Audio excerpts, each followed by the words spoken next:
Hello everyone, this is Arcade Stick Fan 93 and I wanted to make a video about, well, the Steam Deck.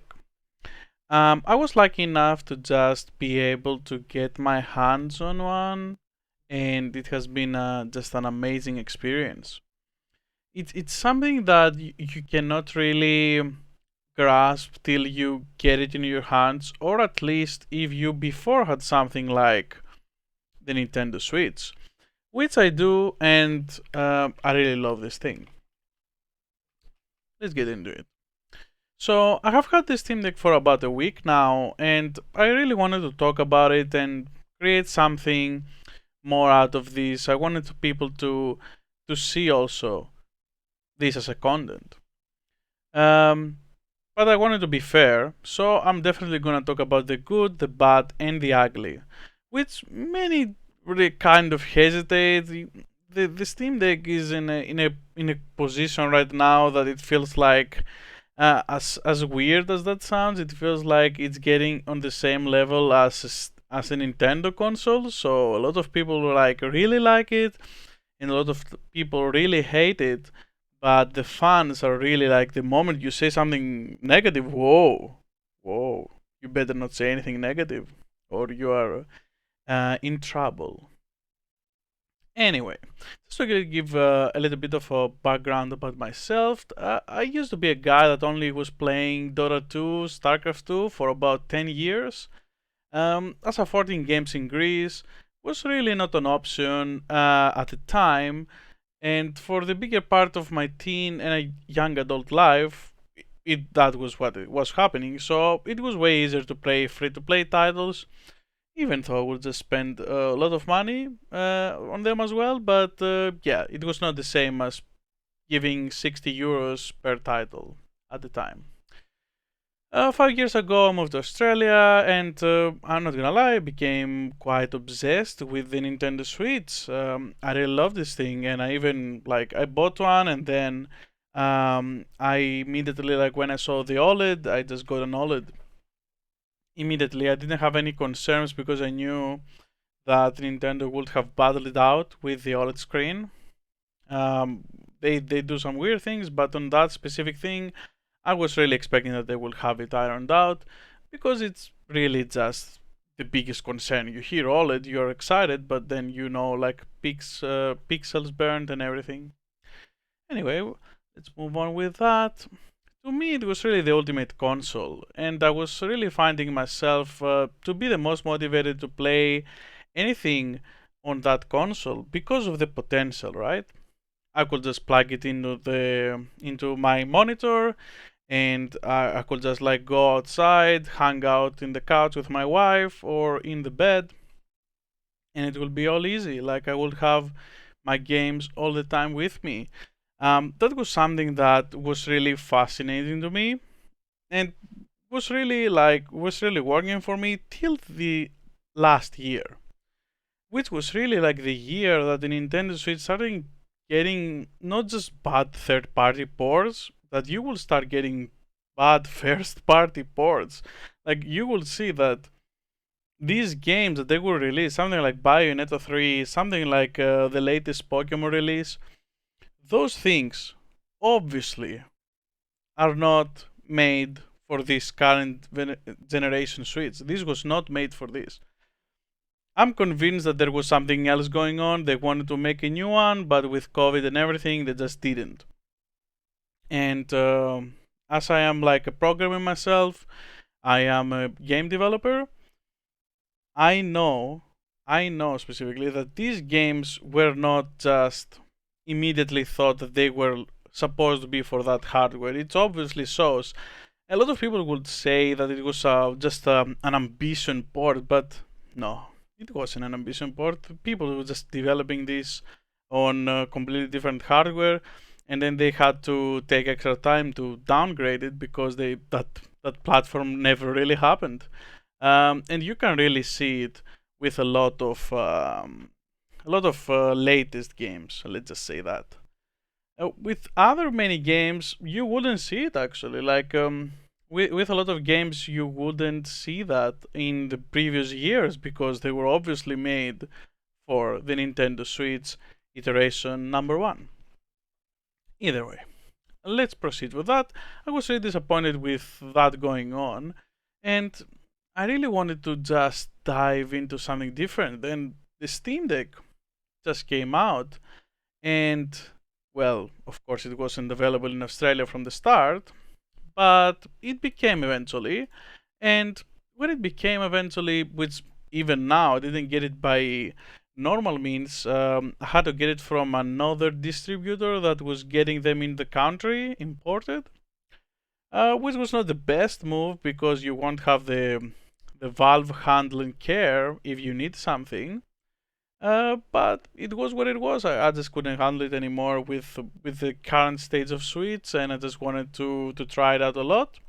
It became in a place that it was pretty normal price for the 256 gigabyte model. When I translated the price, I would be paying like some extra, like 50 USD, and it also came with an Australian PSU. So even when you cut that out, they didn't get that much money. Let's just say that. So yes, after all that, what else do we have? I wanted to just dive a little bit more on the pros and cons, which I will start from the cons.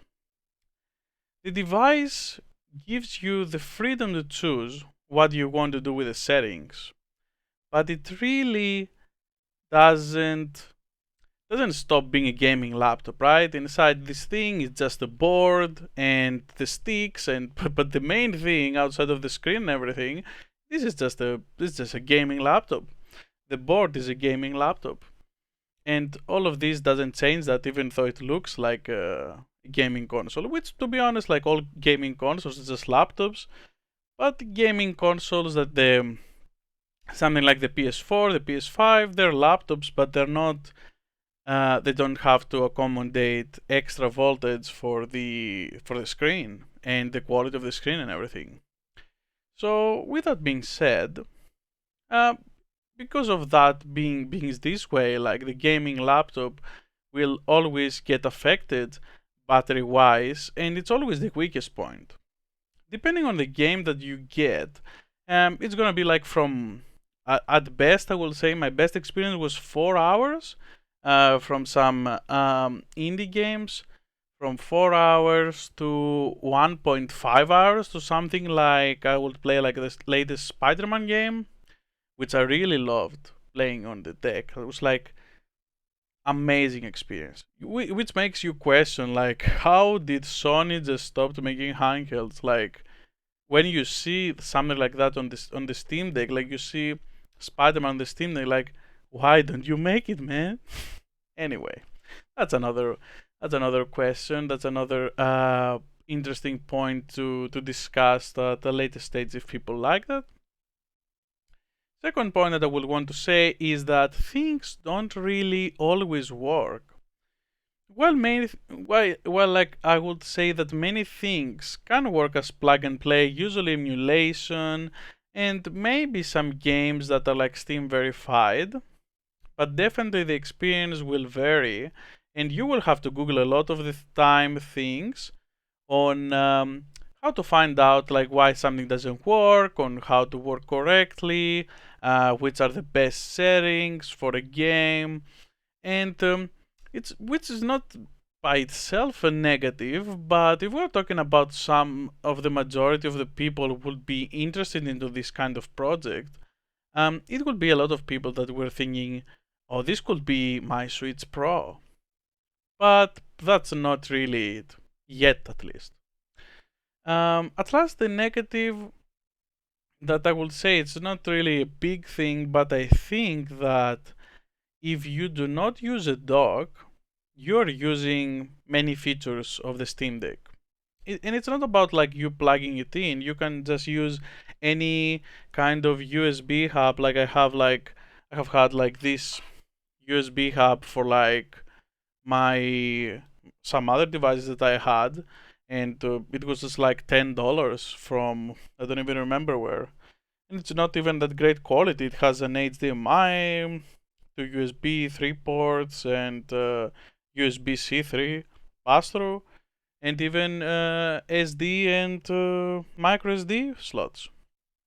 So that's definitely something that you would want, not only when you're having experience, but I believe like when you're having something like a dock, right? Like you can have a hard disk plugged in into the dock, and you can have in there all the games that you want to play on your monitor or on your TV, whichever is that you choose to use.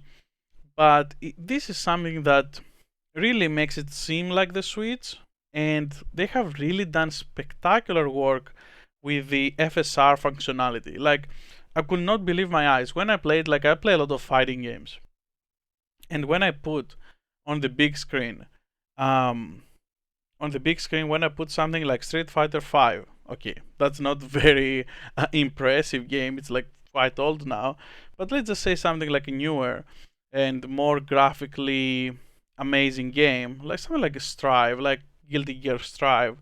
When you would play that game on the dock and you will play it on your TV, it didn't take away the experience. As insane as it sounds, like you have an 800p game running and you have the FSR 2.1 or something. Actually, no, for the Guilty Gear is FSR 1. It's not even the newest one. And it works spectacular. It works amazing. Like the game looked fantastic. It was the funniest thing because I have a base PS4. It looks way better than the base PS4, and it does have nothing to do with how they chose to do it for the PS4 because they really tried to make it to look as good as that PS4, but they couldn't. And it's crazy to me. It's crazy to me because this is something that you cannot think like that would be possible, right? How can this thing be as powerful as a PS4? And with all those algorithms that they use with FSR, this is something that is really impressive. And this is something that is very amazing to me, that how the technology keeps going, that even though you're just upscaling, it's done in such a spectacular way that it looks on the bigger screen, on a 27-inch screen that I have, almost as good as I would look into the smaller screen, which is really the bad thing of the Switch. Um, I'm not saying to throw shade or anything, but a lot of the games that may look impressive, especially like graphically intense games like Witcher 3 and stuff like that, when you play them on the go, they're cool. But when you return back to the big screen, not so cool. And that is one of the things that I believe the Steam Deck also gets an edge over everything else on the market. If you are like more of a PC gamer, right? You're more a PC gamer, you like gaming. Maybe you don't go as far as making your own computer, which I mean, you're just ordering the stuff, not making really. Building your own PC, and then you want like a console-like experience for the couch, for your for something like to be able to carry around, right? Because we used to do that back as kids, like to take the towers and go visit your friend with the tower. Your bag was broken for a week and everything, but you will go and do that LAN party to play Halo. Yes, like this kind of thing was and still is very big. Like you can just get your Steam Deck and go to your friend's place, and you can just play together. That is something amazing. And as you have understand already, I have moved on from the cons, and we are going to the positives now. So outside of that, right, with the functionality of how it works, let's talk about positives, and let's talk about the first and my favorite thing about the deck, which is the community support. Big shout outs to Cryo Utilities. I will leave a link for him below that to his channel. He has done amazing work. He is a mate really dedicated into optimizing not just the Steam Deck but in general Linux.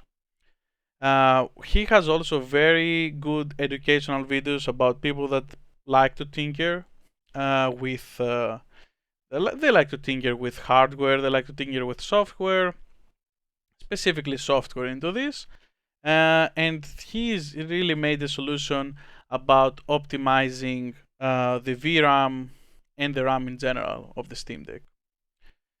All right.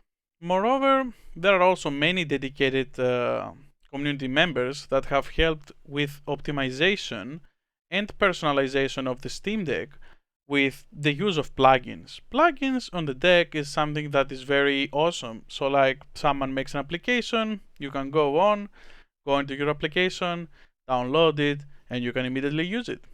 You don't need to. There's something like a store. This is more of a Linux thing, not just Steam Deck. There's something like a store, and you can call Discovery, and you can just go in there, and you can download other people's uploaded code, which is amazing.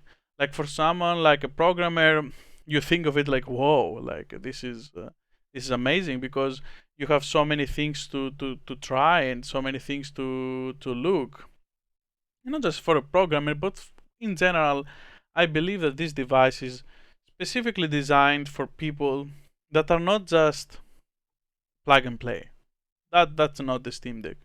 The Steam Deck is about for people that want to tinker, that love to tinker with the devices, that love to see the min max, they love to see how much you can push this. Not benchmarks per se, but in general, like how can I make, like they have a problem and they're like, how can I make this even better? They have given me this, but as a person with knowledge, how can I make it even better? And that person is Cryo Utilities. Thank you so much to him. After installing his utilities, I can say that like games like Elden Ring and Hogwarts Legacy, Spider-Man Remaster, they play way different. They play amazingly. You have to, if you have a deck, you have to try this out. And at this point, I have to question why the fuck you watch this video. But anyway, let's go to second. Now let's talk about the price. The price range for this thing is quite spectacular, right? It's not like a Steam. It's not like a Switch that you're getting a console, you go play your games, blah blah blah. That's it. You're done. Next console generation, you're fucked, Switch. You're not getting anything. That's not what's happening here. So with this, you don't just get the Steam Deck that plays Steam games, which is like if you're a PC gamer, that's where most likely you're gonna have your games. And you can still play your Epic games, your GOG games. You can still play those games that you had for free, especially back in the days where Epic was just giving a lot of stuff for free. You can definitely still play them on the Steam Deck, which may not be with the best compatibility, but they have a good compatibility with specific loaders that you can just open them and play your Windows application. Not a problem. A lot of things into with the Steam Deck, they just have like evolved into translating different code into something else, and then it runs on Linux. So while we continue about this, it's not just like the $400. It's not just about you having an amazing like gaming machine that you can play your Steam games that you already have and the future Steam games that you most likely will get. This thing, not only just that, it's also a computer. You can literally go on and do your work on this. Like there is no one stopping you from using Linux instead of anything else to do your work. Of course, except if your work was specifically about what operating system you can use. But if you have the freedom of choosing, you can definitely do this. And you can even install Windows on the SD card or even the SSD, but that's a different thing. Not normal, but like people that don't tinker with these things wouldn't just do that in order to work, on their day job from Steam Deck. Of course, this does not include things like video editing and things that use computers made for performance. But if your job is about you using the web browser or writing documents, editing documents, and stuff like that, Steam Deck is fine. Like you can totally go on and do that, and you won't have any trouble with it because literally you can just use the Google things if you want, which I already do. Like I don't bother with buying the Microsoft things because you can just go on and you can just go on the Google thing and you can translate it to the doc anyway. Either way, that's just personal preference. So the third thing that I wanted to say is about the power and the freedom to adjust the settings to your liking. Do you want to save a battery? Put the game on 30 FPS, lower the graphics. Do you want the game to look as good as possible and also have a steady frame rate? Well, the biggest thing that a lot of people hype up is using the 40 frames per second and also change the hertz of the screen, because you can do that and put the hertz onto 40. And having the 40 into 40 frames per second, you can definitely have a smooth experience. Although I have to say, a lot of people don't understand how this works and think just because that you're using 40 hertz and 40 fps, you're having lower input lag. That's completely false. It really depends on the game, and it really depends on the way that the input buffer works. So in a lot of cases, especially I saw that a lot of people were talking about this for Spider-Man Remaster. They just see on the top of the screen the 20 milliseconds, but it's just that they don't really understand how the game latency works, because it's not just the screen, which is lower on the 40 hertz, 40 fps, but a lot of it is about input buffer, a lot of it about the input lag, that if a game is not designed around using the 40 hertz, you will most likely have not the best experience latency wise, but visual wise will be okay. And the fourth one, and the biggest one, is the potential. The potential of this device and the support it's receiving is just the start. We have not even seen people optimizing their games for the deck from the ground up. All we have seen is so far people starting to get the approval of the Steam Deck verified. They haven't thought of the game running with the potential of all the settings of the Steam Deck.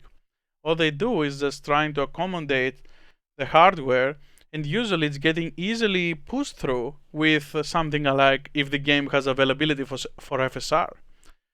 Usually they don't even have to do anything. They just have to check if its function is correctly. And this is where the thing goes from just being a gaming laptop to being something even more. Consider for a moment how amazing would it be when developers make now games, right? The big AAA games. Not now that you're receiving a game 1 year after the game came out. They won't consider it from the start there. They will try to accommodate it, but they won't consider it from the start. So consider for a second, how amazing would it be if the Steam Deck was used as a bare minimum, or when you're creating a game, a AAA game now?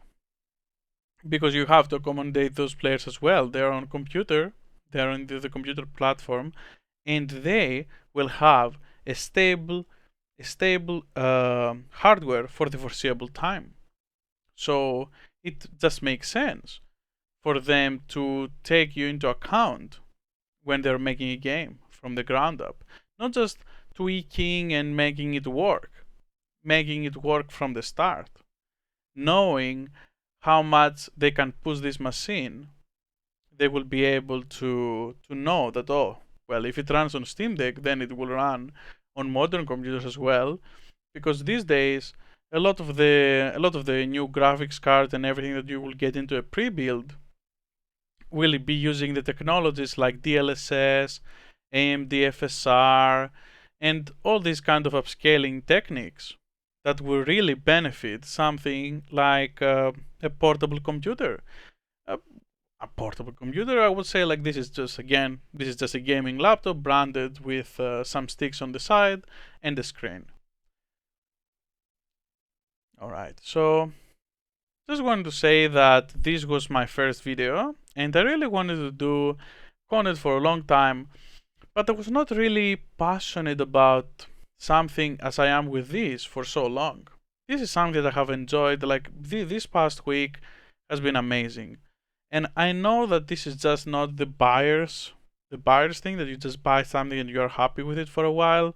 I definitely know it's not that, because I know myself, and I believe that anyone in my position who liked Nintendo Switch, and he is also a person that likes gaming on PC, and he has a substantial library on Steam Deck. I have like hundreds of games, specifically me. But if you're a person that does that, and you are also into not optimization but tinkering, like you like to make the thing run the best, you like to have some settings, but also you can try it around and see what you like best, see what you prefer. Maybe you prefer 40 hertz, 40 frames per second, maybe you prefer 60 at a lower frames per sec at a lower like quality. This is what I love about it. Thank you so much, and have a great day.